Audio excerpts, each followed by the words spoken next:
Hey everyone, welcome back to the Faith at Work podcast, where we talk about what it means for our faith to inform our everyday work. This season, we're talking about the hard realities about work and how we can turn to Jesus to bring healing and transformation into our lives.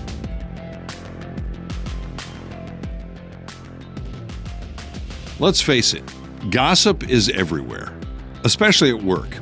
Whether it's talking about an incompetent employee or the new guy who wears goofy socks to work, gossip is all around us all the time. We've all been in a situation where we're eating lunch with a group of colleagues and where the conversation becomes gossipy, usually to the point that it's uncomfortable. So, what do you do? Today we're going to be talking about the heart posture behind gossip and what Jesus teaches us about how to respond in those moments we face it. I also want to remind you that we're going to be hosting our first question and response episode later this season. So we'd like for you to share any difficult situation you've encountered at work and a question that you might have about navigating it. So, to submit your situation and question, you can email us at faithatwork@ccclife.org. All situations that are shared on the podcast will remain anonymous, so you can share whatever's on your heart and mind. Well, hey everybody, welcome back to the Faith at Work podcast. We're so glad that you are here and have decided to join us. Larry and Megan, hello. How are we doing? Doing well. How are you? Great. Good, good. Yeah. This is the third episode that we're diving into today. Mm-hmm. And if you've been tracking with us this season, we have been talking about the heart and how our brokenness not only impacts us in the workplace, but also the other people around us. Mm-hmm. And we've been trying to unpack some particular scenarios and situations that we might encounter in the workplace, and trying to better understand what it looks like for us to respond well to those situations, and how we can actually apply the gospel, apply Jesus' teachings to these particular situations, and how we can really do that as Christians. And so today we're going to be talking about, drumroll, gossip. I think you really wanted us to drum roll. Yeah, right. We're going to be talking about gossip. And I think this is one of those things that, I mean, no matter where you work, there is some level of gossip going on. And so I think this is going to be really good, really interesting for us to talk about. But we're actually going to be talking about a situation with a school teacher. And so because we're going to be talking about education and teachers, I figured what we could do is first start out with answering this question: is who was one of the most significant teachers that had an impact on your life growing up, and why? Yeah, I'll go. Louis Matashoni. All right. Louis was our speech and drama teacher in my high school, and he also directed all the plays and all of that sort of thing. And so I had a lot of contact with him, both in class and then, through all of high school, doing plays and stuff. And he was just this demanding Italian. He would swear at you. He would do things that I don't know today he could get away with. But and so the excellence factor of the productions that he did, the plays and the musicals and all that kind of thing. I mean, the high school, Perry High School, was really known in the region for, people would come to these things. And so for me, he really, that was a time in my life of just learning those kinds of things, learning how to be on stage, learning how to talk, or learning how to, that's cool, do that kind of thing. And he was really formative there. That's awesome. Grateful for him. Even though he swore at you. Oh yeah. Yeah. And worse. So, but that was everybody. It didn't matter who you were. And yeah. Very demanding though. Oh, interesting. Good guy though. Huh. Cool. Right on. Yeah. Mine was probably my fifth grade teacher. So Miss Brown was her name. Why she stood out, like as soon as you asked that question, I kind of thought of her because she had, I think there were a total of about 9 animals in her classroom. Okay, so she had, real animals, or are you talking about your classmates? Me and my peers. Okay, Just kidding. And so she had like a bird cage at every little table, and there were like 6 students at every table. So there's a bird cage with birds in them. Wow. So what kind of animals are we talking about? Yeah, we had birds. We had gerbils. We had porcupine. We had turtles. And for a while there was a ferret. Wow. Yes. I don't know what happened to the ferret, to Every be honest. classroom needs one. I Yeah, think. right, Yeah. right, yeah. But the birds, they would sit in their cages in the middle of our tables. And like as you're taking the test, I remember like writing and they'd like spit seeds at you. Just like spit them out at you. And you'd be like, oh my goodness. And so anyway, it was just so fun though. It was such a great class. Mrs. Yeah. Brown. Mrs. Brown. Yeah, 9 animals. That's impressive. So That's she could handle 9 cool. animals. She could handle 20-something fifth graders, let's just say. Man. Yeah. Yeah, that's great. My wife's a teacher and she has a goldfish, and I feel like that's Miss enough, Brown has you know? upped that. Clearly, yeah. I need to talk with her. That's amazing. Yeah. That's cool. So the teacher that I'm going to pick is Mrs. Hanks. She was I think she was in my sophomore year of high school or junior year of high school that I had her, and she was my AP Lit teacher. And one of the reasons I really appreciate her is because I feel like she gave me a deep appreciation for literature that I didn't have previously before. And when we got into this class, we started reading a bunch of American classics. So like Heart of Darkness and, East of Eden and, kind of all of these like very, very well-known novels. And I just fell in love with them. And the way she taught, it just made me really like want to like dive into this. And I felt like I started seeing a lot of like literary connections that I didn't see before. And I'm like, okay, there's actually more. There's more to this than I initially thought. You know what I mean? Like sometimes you read a novel and you're like, I don't know what the whole point of that was. And she helped me see that there's more to it. Yeah. There's more to it. Yeah. So I think that that's one of the things I really appreciate about Mrs. Hanks. Yeah. Yeah. It would actually be a great question. What novel have you read that you're like, I don't know what this means? I'd love to ask that one day. Yeah. There's a lot of those. Maybe too many. Right. Okay, cool. Well, let's dive into our scenario for today. Megan, do you want to kick us off? Yes, I will read it for us today. So this is the scenario. I'm Alicia, and I've been an elementary school teacher in the western suburbs of Chicago for about 7 years now. I really enjoy what I do. I love teaching and getting to spend time with kids, even if they're a little crazy sometimes. Honestly, the hardest part of my job is not always the kids. It's the adults. At my school, it feels like gossip is sometimes a rite of passage for being a teacher. For example, the other day, I walked into the teacher's lounge during my lunch break. The typical group of teachers were gathered around the table, talking in low voices. I would consider this to be the in group of teachers. We've all been at the school for a while, and we all feel quite competent in what we do. I sat down and joined them at the table, and knowing exactly who they were talking about, Mr. Collins. Mr. Collins is an older teacher who tends to struggle with classroom management and is a little old school in his methods. Even though he's relatively new to the school, he's been a teacher for a long time. The other teachers were talking about how his kids learn nothing all day and how he can't control the class. I honestly don't know why he doesn't just retire, they said. It feels pretty obvious that he's doing a disservice to students, said another one. It felt like each person went around the table adding on to what the previous person said. I was quiet for a little while, not knowing exactly what to say. I like to think of myself as a supportive colleague, and I've always tried to be friendly with Mr. Collins. I know he's doing his best, but it's clear he's having a tough time. And to be fair, he does have some challenging students. Here's what I struggle with. It feels like some of these teachers, who I would also consider to be my friends, are at least a little bit right. From what I can tell, it doesn't seem like Mr. Collins is a great teacher, so I'm not quite sure how to respond in situations like this. Of course, I don't want to join in on the gossip and affirm what they're saying, but I'm not sure what else to say. I don't want to make things awkward or risk alienating myself from others, but I also feel like I should say something in defense of Mr. Collins, or at least try to steer the conversation somewhere else. So somewhat sheepishly, I said, "It's tough for all of us sometimes," but I'm not sure if that helped or just made things more awkward. Here's the thing. I find myself in these kinds of situations pretty often. As a Christian, I know I should speak well of others and honor them, but I'm not sure how well to do that, especially in the context of a group. It can be difficult to speak up or steer a conversation elsewhere. How do you think I should handle situations like these in the future? What does Jesus teach us about responding to gossip? Ooh, it's a good one. Mm-hmm. Yeah. There's a lot going on here. Yeah. Yep. Okay, well, let's start with talking about the heart. So what's going on? And I want to talk about from the perspective of somebody who's actually engaging in gossip. So we're not talking about Alicia here, but the other people maybe who are engaging in gossip. Why are we inclined to do this as humans? Okay, I just say before we hit that, Yeah. Kudos to Alicia. Yeah. Because she's looking at this situation and asking the question, Yep. like, how should I do this? And it sounds like, like her heart is to not do that. Mm-hmm. And I think as believers, when we find ourselves in this, to step back and be even asking the question, way to go, Yeah. because you could not have done that. Totally. Yeah. She Not do recognizes that. something Yeah. is wrong or off about this. Yes. Yeah. 100%. Yeah. Yeah.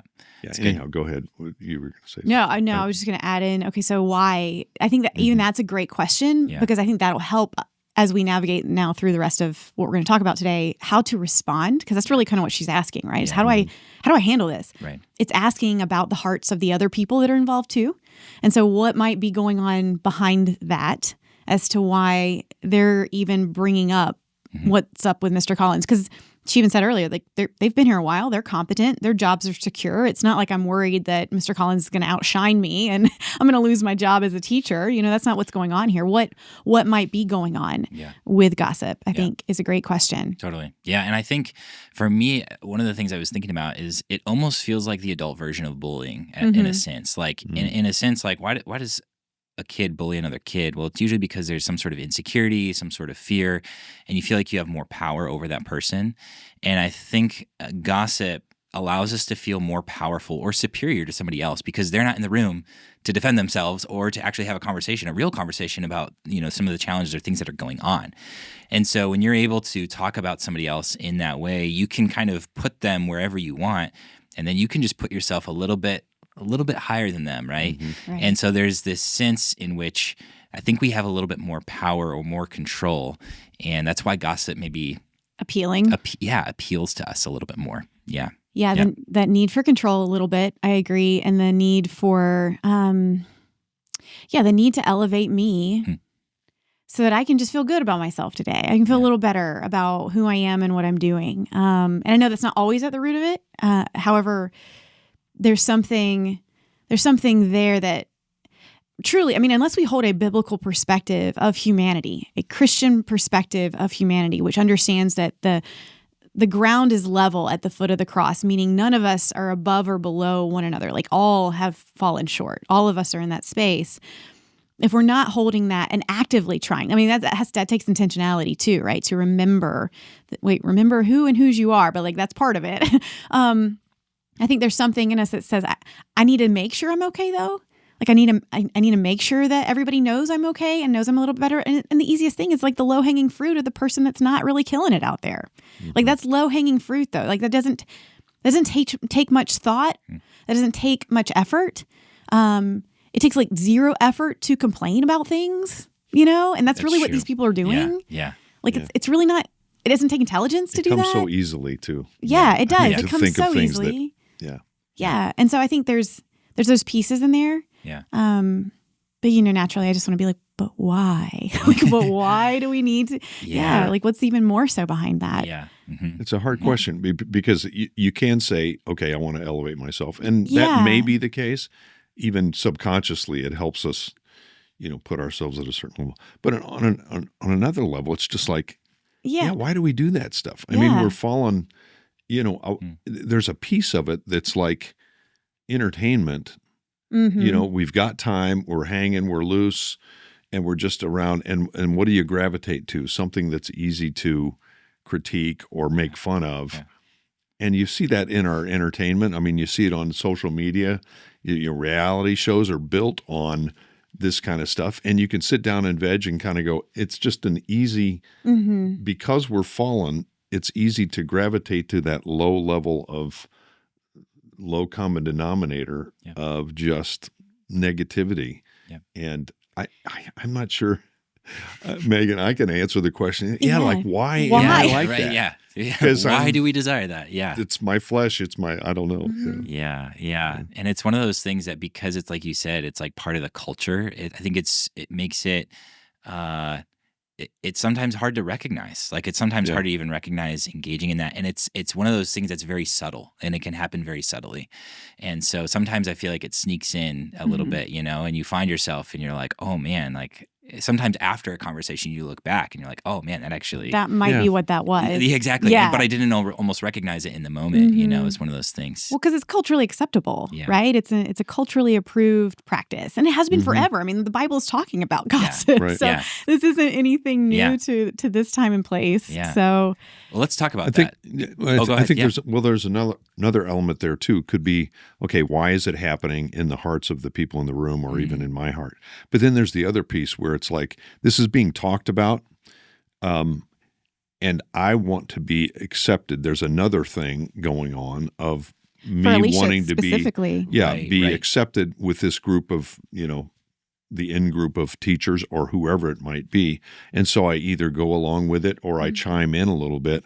And it's not because I want to feel better, because I want to be accepted by the group that's doing this. And this is the norm. Yeah. And I don't want to be outside of the norm. And that's, we're warned against that in Scripture. Yeah. And even that is a valuation statement. Even that Yes. is me trying to make sure I am one who has value in this room. So be it me gossiping because I'm the initiator, or me awkwardly kind of feeling that sort of way. Like, there's something about it that's debating, like, okay, if I say anything, if I'm adding to it, there's that. But if I'm not adding to it, or if I'm trying to even retract from it, I'm putting kind of, to some degree, the ability for everyone in the space to judge my value. Yeah, you're risking that. I'm risking that. Yeah. And so that's why that angst is there, and as well as the desire to fit in. Like, because I want to think that these people like me. Like, I want them to value me. I don't want them not to do that. And so that's kind of on the line in all of this. That's hard. Yeah, it's very hard. Yeah. Okay, so let's talk about the gospel piece to this. So, what does Jesus teach us about this? How can we? Yeah, what does the gospel have to say about gossip? Yeah. So on my end, I knew kind of where we were headed with this one, and one of the things that immediately kind of came to mind and heart comes from Ephesians 4:5. It talks about the Christian's walk and how we're to be imitators of God, right? And so in it, specifically, I'll start with 5 and actually go back to 4, because we just do things backwards on this Faith at Work podcast. But we're supposed to be imitators of God, right? So we walk in love just as Christ loved us. And then goes on, 5:8 says, "For we were once darkness, but now we are in the Lord. So now we are light in the Lord. So walk as children of light. For the fruit of light consists in all goodness, righteousness, and truth, as you try to learn what is pleasing to the Lord." As you try to learn, it says this: do not participate in the useless deeds of darkness. So this is an understanding. So as Alicia is like trying to figure out, what does this mean? So I appreciate, as Larry mentioned at the beginning, that she's even asking the question of like, what does this even mean? This is proof of her being a child of light that's saying, hey, I'm trying to figure out what pleases the Lord and not participate in the useless deeds of this, because I don't see the gift in it. I don't see why it's good to beat down Mr. Collins in this little circle right now. So what is the gift, and how can I continue to be and do and act what is in a way that's pleasing to the Lord? But I think it also gives us a little bit of grace there to say, okay, there's a reason the struggle is also there. Yeah. It's not because, there's something that's just like so deeply ingrained in you that you've yet to deal with, and this is why you don't know how to handle this, or you're just a really insecure person and you can't speak up for someone, and like that's just too harsh.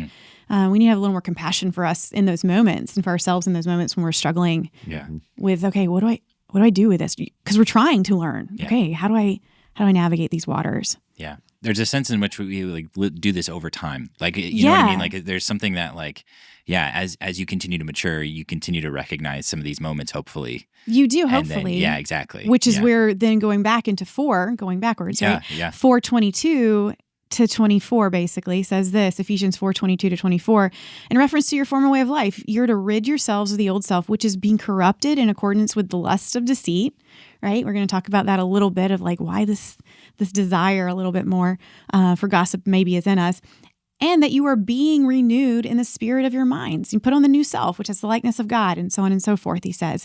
But you're being renewed, which means it's not a one and done. We're not done yet. So like you're saying, Daniel, it's that over time, this desire for this, it begins to lessen. The desire to do what is right and pleasing to the Lord begins to increase. But I am still learning that. Yeah. I am still learning. It's good. I was drawn to Matthew 15, which we just read, in Bible Savvy. Verse 11 says, "What goes into someone's mouth does not defile them." He's referring to the Pharisees and, their whole teachings and all that kind of thing. So he's comparing that. But he said what comes out of their mouth is what defiles them. And so us as believers realizing that, like, it can be what comes out of my mouth comes from my heart and it comes out here. Yeah. And so those words I hear myself saying or chiming in on, or silence when it shouldn't be silent or whatever, it could be defiling me and others, so how do we just check that? And, there's another verse here too that it's from Proverbs. It's not Jesus, but Proverbs is pretty good. Jesus adjacent. Yeah. I think he would approve. I mean, all of Scripture does point to Jesus, Larry. So it's true. It's true. Really? Oh yeah. Okay. So Proverbs 26, verse 22 says, "The words of gossip are like choice morsels. Mm-hmm. They go down to the inmost parts." Yeah. And man, that's what a word picture. Gossip, like choice morsels, like those little tasty things that let's just take a bite here and and it goes down deep, and it which means it's doing something. What were we talking about? We were talking about how in Narnia when Edmund eats the Turkish delight. Oh yeah, there's that it's part where she gives that to him, and it's so enticing and it's so good, right? Mm-hmm. And obviously he consumes that, and that feels like a moment when he's like, oh, like there's something happening where he is now like going over to her side. Yeah. Yeah. But that's kind of what I thought of when hearing that verse. Yeah. Yeah. Tasty morsels, like and choice. I thought of Cadbury eggs because it's Eastery, but I'm just kidding. What is that stuff in the middle? I don't know. Yeah. But anyways. Yeah. But it is this concept of like there's something appealing to the eye. There's something appealing to the physical self. There's something appealing to just the enjoyment of whatever that piece is, right? Like there's something there. But it's like you said, it's doing something within us to partake in that, right? Which does go back to that Ephesians verse here, Ephesians 4:22. It says, in which you're being corrupted in accordance with the lust of deceit. And that's what gossip is, right? Typically, it's deceit. Yeah. Even if partly true, half truth is still a full lie. So, Yeah. It kind of reminds me of all of this coming together. In James, he talks about how out of our mouth flows blessing and both curse. Like there's kind of this two-sided element to our mouth where there's times where we're saying good things and honoring other people, but then there's other times where we actually, want to engage in that gossip, right? And and he's like, how can this be? This is such like a paradox, right? And the power of the tongue. The power of the tongue, yeah. And then Jesus talks about how everything that comes out of our mouth flows from our heart, and so there's this sense, and I think which if there is this challenge of what's coming out of the mouth, it's like, okay, what's the input into the heart? What is the input into that heart? And like you said, Megan, over time, as Jesus renews us and makes us new, changes us, right? Changes our character. If that input is the right thing, hopefully that desire shifts and changes over time. It might not be an immediate thing, but I think that's something that does change in us as we continue to follow Jesus. Yeah. So what do we do about it? What's Alicia do about it? That's the $1 million question. So you're in the situation, you're in the teacher's lounge, you're Alicia, and it comes around to you. So we've all gossiped. Yeah. What do you do? Who wants to go first? Let's go straight. Not me.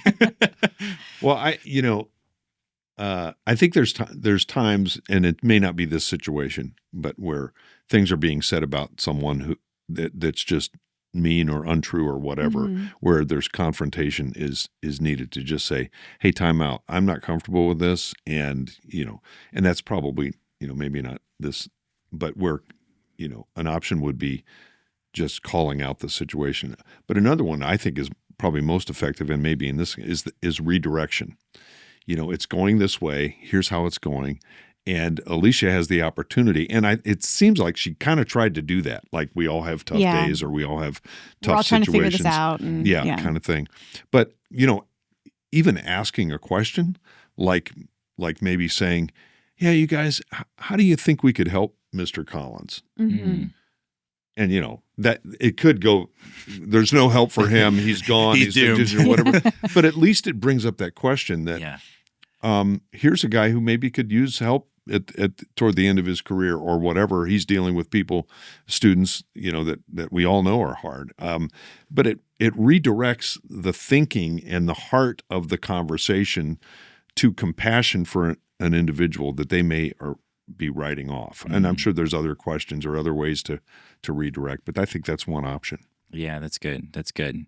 And maybe even perhaps a question of empathy too, or like or it doesn't even have to be a question, but a thought of empathy of like, man, I imagine though, as a teacher, Mr. Collins, like it's gotta be really hard. He's kind of toward the latter end of his career or something along those lines where people might have a slight different change in perspective and they think about it and they're like, oh yeah, that maybe isn't something I haven't had a thought about before. Yeah. So bring the humanity to the person that's being gossiped about, right? Like, because what gossip is doing is it's essentially stripping someone of their humanity. That's what we're doing, which is why it is so hurtful, because our humanity is the highest form of us being image bearers of our Creator God, right? To be human is to be made in the image of our Creator God. And so when we choose to use our words, life and death are in the power of the tongue, as a weapon to strip someone of their humanity, devalue their humanness, a way to counteract that, as you said, is to then speak into it and say something counter to that and actually show those around the table, well, I see this human piece about Mr. Collins, actually. Like he's done this for a really long time. And yeah, he might be set in his ways, but wow, I can't imagine having done this for 30, 40 years and what that'll be like when I'm at that place. Yeah. Like just bring it back, I think, is a good space maybe to add the humanity back into the conversation. Yeah. I think gossip will lose a little bit of its power there too. Yeah. And maybe this is too cheesy when you're talking about this. The mental image that came to my mind is like, if that person was actually in the room and you were saying something, what would be honoring to that person? Yeah. Like, that's a good point. What I mean? If they're actually sitting in that room and they're listening to this conversation that nobody knows that they're listening to. Right. And you're able to honor that person instead of maybe going down the path that this conversation has continued to head down. I think maybe that's a helpful mindset to take on.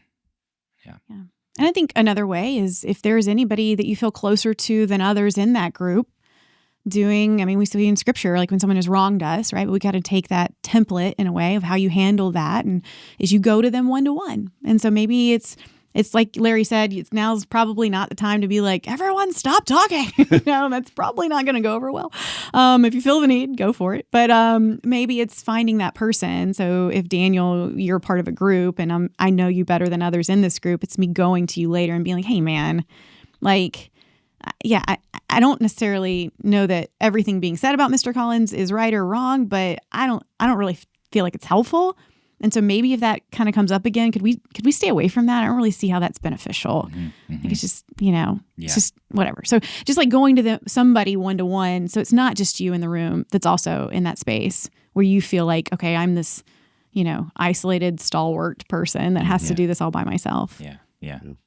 And who knows, in that moment, they might even open up and they might share like, oh yeah, like I didn't feel good about that either. And I just felt like I needed to contribute to this thing because it was happening. Yeah. Yeah. It is interesting in situations like that or others where people are chiming in, when one person kind of stands up and goes the other way, how there will be other people that'll go, yeah, they'll come to your side, or they'll just go, yeah, we shouldn't be doing this or whatever. But it takes that one person to kind of, the other option is the blank stare, like maybe we've experienced that, or maybe we've done it, where you just, people are saying that and it comes around to you and you just go, just a dead, where it's just like, why aren't nothing. You saying anything? Because clearly, I don't approve or, whatever.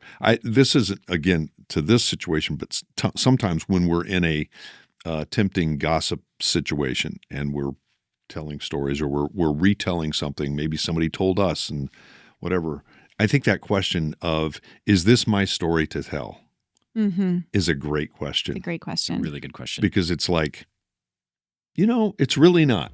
And I'm taking something and I'm going with it.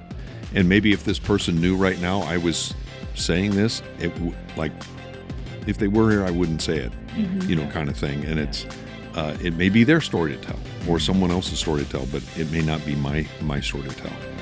Thanks for joining us today on the Faith at Work podcast. If you're interested in learning more about our Faith at Work ministry, please visit ccclife.org/faithatwork. And if you haven't already, be sure to like or subscribe to the podcast on whatever platform you're listening from and send it to a friend. See you next time.